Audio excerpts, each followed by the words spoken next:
We are going to hold Trudy there, come back to her a little bit later in the show because this is the Premier of New South Wales, Gladys Berejiklian, live in Sydney. So it's with a degree of caution that we welcome that low number of new cases.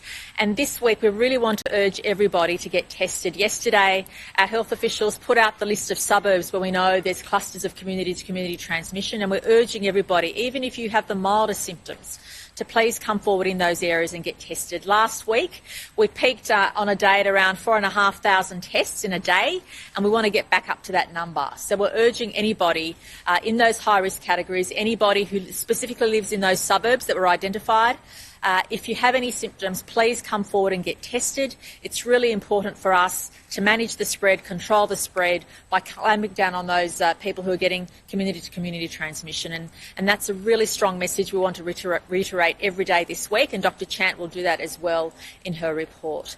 I also wanted to again acknowledge not only the good efforts of the vast majority of the community in sticking with the restrictions, but also appreciate how tough businesses are doing it. And we know it's horrific when you lose your job, horrific when you have to wind up a business that you've worked all your life to set up and to make successful, but also very difficult times for those who might face some uncertainties. So today I'm very pleased to announce, in conjunction with my colleagues, Minister Tudorhope, the Minister for Small Business, and also Minister Dominello, the Minister for Service New South Wales, that today the government will be providing an additional $50 million of relief to any business who pays licences to us. So if you're a business that has to pay licence fees to the New South Wales Government for the next 12 months, those fees will be waived. And in total, that's around 200,000 businesses will no longer have to pay these licence fees. Now, we know that when you're doing it tough, when you're making ends meet, one less bill to worry about is relief. And we're pleased to be making that announcement today. And please take it as a sign of your state government thinking of ways in which we can make it easier for you. Whether you're a person trying to run a business, whether you're someone who wants to keep their job, or whether you're someone who's at home struggling working from home, or even educating your children whilst they're at home, please know that any time we can find relief, we will do that and we'll continue to do that. I also wanted to encourage everybody, if you haven't already done so, please download the Service New South Wales app. Last week I'd reported that 1.6 million people had downloaded it. We're up to 1.7 million people in New South Wales, so an extra 100,000 people have got online and downloaded the app. It's free, but what it does give you is up-to-date information on COVID, but it also gives you up-to-date information on all the new initiatives that New South Wales Government is announcing.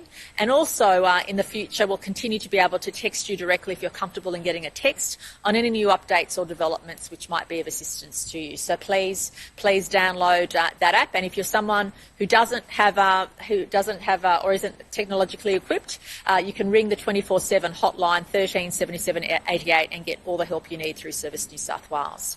I also wanted to confirm this morning that I have launched a special commission of inquiry into the Ruby Princess.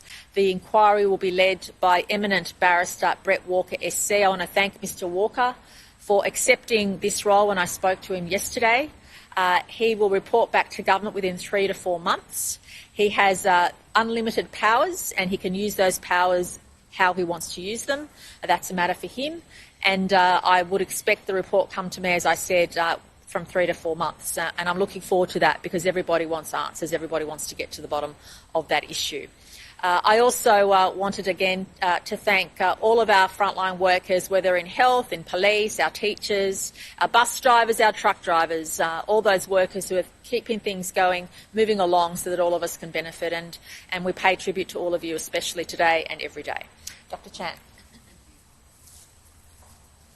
As the Premier has indicated, we've had 16 new cases reported and 1,305 people tested as of 8 p.m. on the 14th of April.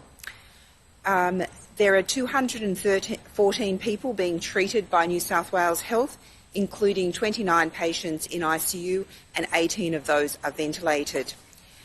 There have been no deaths related to COVID-19 in the past 24 hours.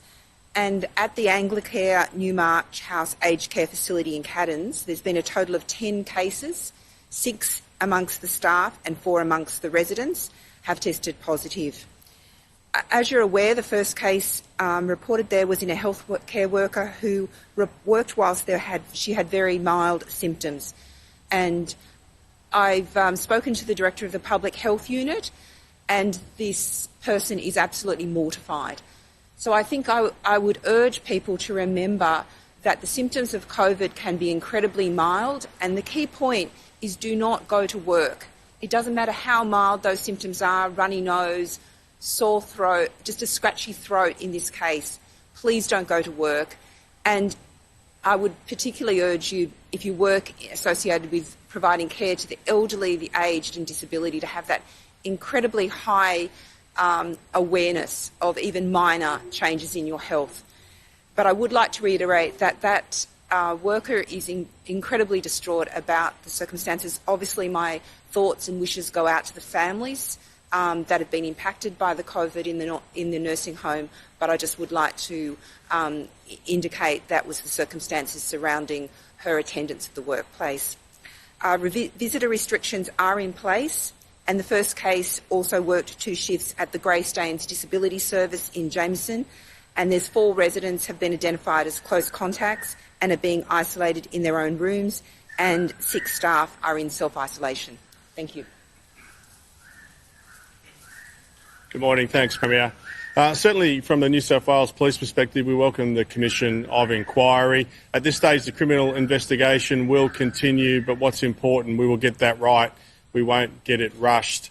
As the State Emergency Operations Controller, we will provide any information that we have gleaned over that initial weekend of investigation. And of course, officers from the State Crime Homicide Squad will also provide any information that they have during the course of their investigation.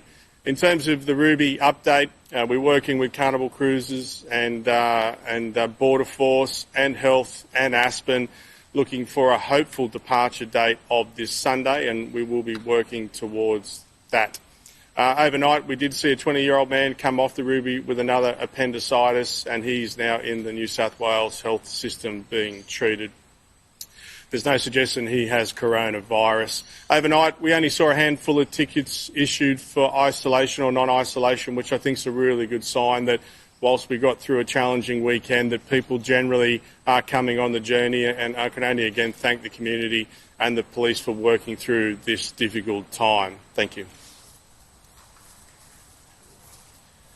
Good morning, everybody. It's a great day when we can announce We might just hold things there. So that is the Premier announcing a special commission of inquiry into the Ruby Princess this morning. That will be a 3 to 4 month process, she says, because, quote, everybody wants answers, and it will work in tandem with the investigation, the police investigation that Mick Fuller announced recently, and he just mentioned there that information will be shared. So we'll have more on that on our next news bulletin. Meanwhile, business confidence has crashed to levels never seen in any downturn. This follows those dire predictions and warnings from the International Monetary Fund last night. National Australia Bank's